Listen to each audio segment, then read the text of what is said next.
falando da crise que vai chegar no Brasil como uma marolinha. Podem continuar consumindo.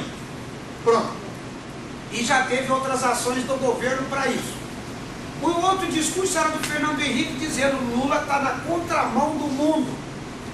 Porque o mundo inteiro está diminuindo a despesa do Estado, os investimentos, para poder segurar a crise. Então veja bem, o que significa isso?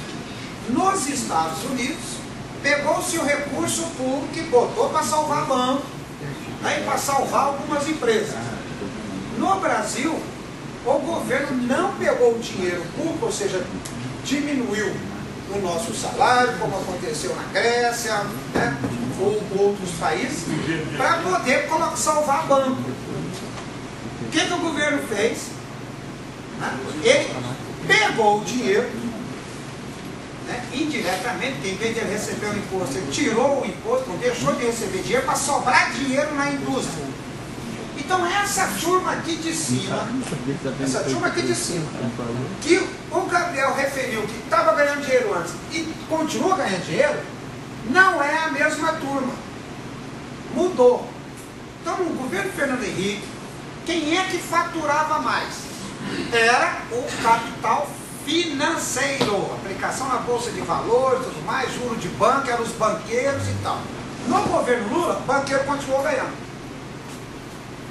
Mas ganhou menos. Não que o dinheiro que estava indo para banqueiro fosse para a classe trabalhadora no seu todo. Mas ele ganhou menos. Para onde que foi esse dinheiro? O dinheiro não evapora.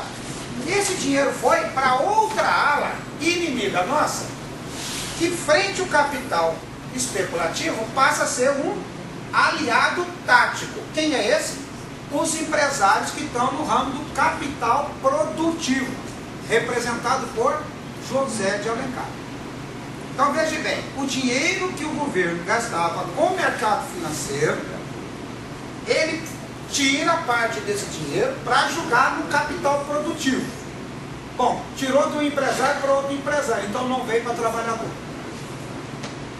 Mas qual foi a diferença marcante entre, então, um governo Lula e um governo Fernando Henrique?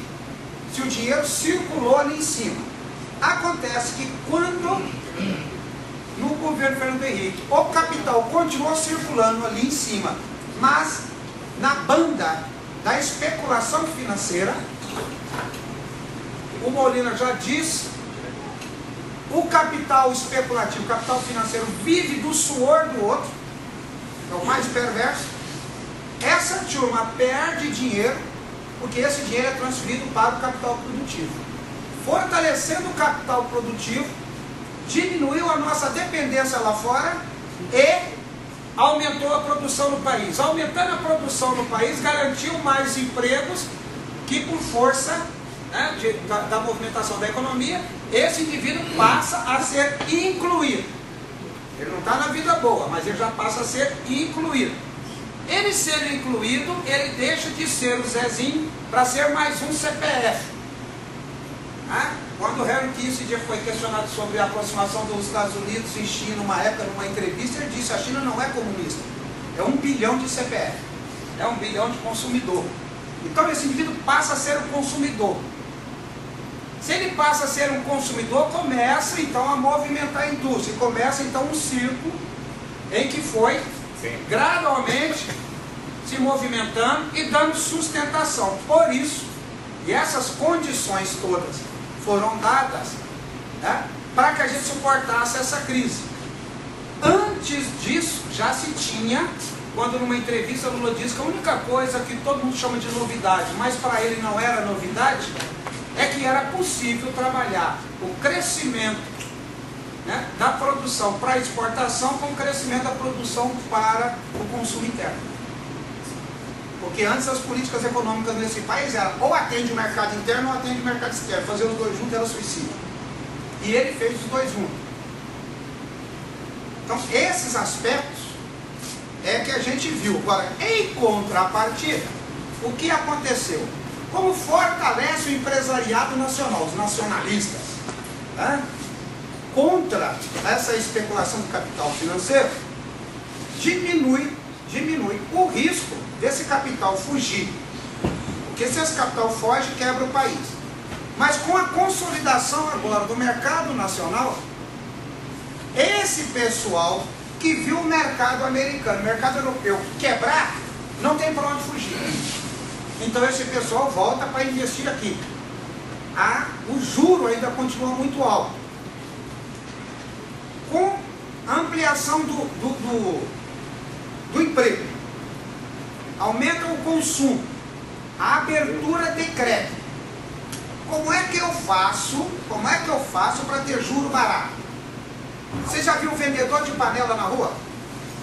Eles passam com aquela carrocinha, certo? Aí eles vendem a panela. Eles te vendem a panela por R$30. R$10 agora, mês que vem ele passa mais 10, no outro mês mais 10. Se você mudar e nem ficha a sua tinha, bom, ele perdeu o lucro, mas os 10 contos que custava a panela ele já pegou. É isso?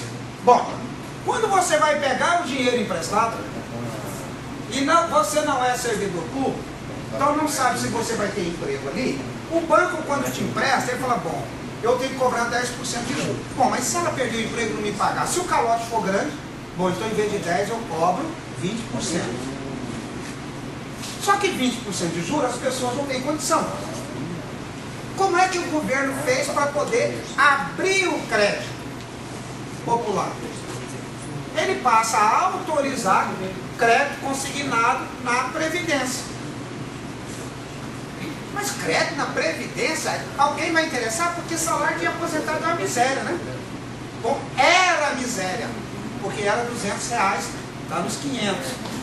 E a gente precisa subir mais. Né? Então, essa é outra diferença. Quando ele resolve trabalhar com a população de baixa renda para incluir esse pessoal. Aí as pessoas vão dizer, porque nós moramos em Uberlândia, que isso não tem efeito nenhum. Claro, nós moramos em Uberlândia, mora no Rio de Janeiro.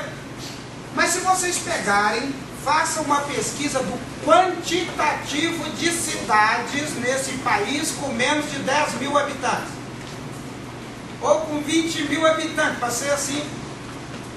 Pega quantas cidades? Uma cidade com 10 mil habitantes, ela não tem indústria. Ela vive do trabalho rural basicamente. Com a mecanização da lavoura, a companheirada, trabalhador rural, ali no entorno, que os fazendeiros precisavam de 200 para trabalhar para eles, com a mecanização só precisa de 20. Há um processo de migração. Migrou para o grande centro, eu que sou dono do botequinho aqui, ou da farmacinha aqui, nessa cidade, já fecho as portas, não tem consumidor. Mas com essa ação do governo Lula, e conjugada com a política de aumento do salário mínimo, então aumentou a renda do aposentado. Se vocês for lá conferir os dados do IBGE, vocês vão ver que quem movimenta a economia nesses municípios são os aposentados.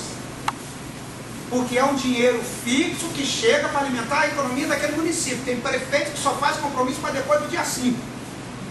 Por quê? Porque até o dia 5 chega o dinheiro para os aposentados, que movimentam o comércio. Porque é o único que tem renda garantida. Então, para a gente que está incluído, pode não parecer nada, mas se vocês não der uma andadinha no sertão nordestino, mas é longe, né? Então não vamos longe, não, vamos no norte de Minas, que é um vale de miséria, vocês vão ver o efeito dessas políticas. Então, esses são os diferenciais, aonde? Vale do Jequitinhonha, dá uma chegada lá.